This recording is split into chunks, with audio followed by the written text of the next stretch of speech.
زمنګ د ډېرو تاوانونو وجه دا د زمنګ زړونه یو بل ته خراب دي.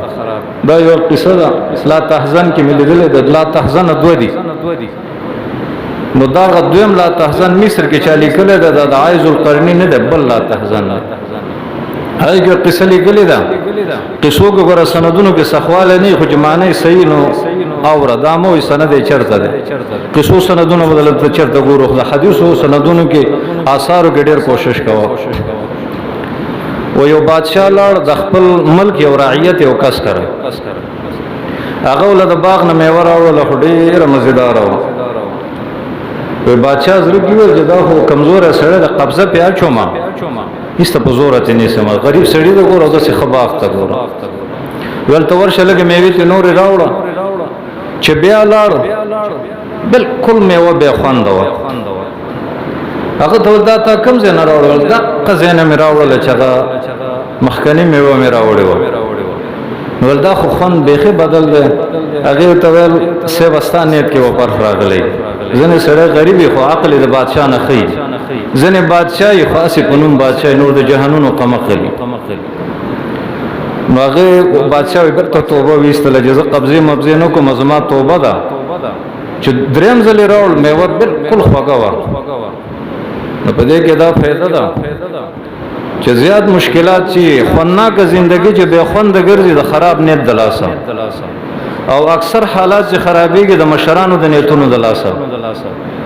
دغه په دې غاړو کې لیکلي چې نیتونه صفا کې به منزل آسان دی، خو آسان کارونه چې ګرانېږي دا د خراب نیتونو دلاسه. ځکه خو زمونږ نبی مهربان دا ویلي دي چې اے خلکو لکه وړه غوندې غوښه ده، دا برابره کې ټول بدن او ایمان به برابري، چې هغه زړه د زړه او که دا خرابې ګوره ټول زړونه به خرابي. او د دې زړه یو خواله دا ده چې د سړي په زړه کې دا صفت پروزي چې کوم شی ځان له خوښوم دا به بل هم خوښوم. الله دې دا صفت په موږ او تاسو ټولو کې راوړي. ځکه چې دا د خیرخواهي صفت ده، او دا د نیکانو صفت ده، دا د انبیاو صفت ده، او دا د کامل مؤمنانو صفت ده. او په دې باندې سره د ډېر غمونو مشکلاتونو بچیږي. ډېر خلک په دې خپه دي چې پلانې زمانہ مخکې شو. خدام یاد ساتي چې خیری میری ناروا دي، خو سیالي کوا. یو سړی 2 رکعات موږ کو ته 4 کوا، چې یو سړی 2 روپۍ د الله په نوم ورکړي ته 15 ورکوا. دې کې څه زیاته نشته، بلکې الله مونږ ته ویلي دي وفي ذلك فليتنافس المتنافسون، چې خلکو په دې نیکو کارونو کې دیو بل سره سیالي وکړي. او موږ ته زموږ نبی علیه الصلاۃ والسلام ویلي دي چې خلکو د دنیا مال حال کې د ځان نه کته خلکو ته ګوري، او په دین کې د ځان نه اوچتو خلکو ته ګوري.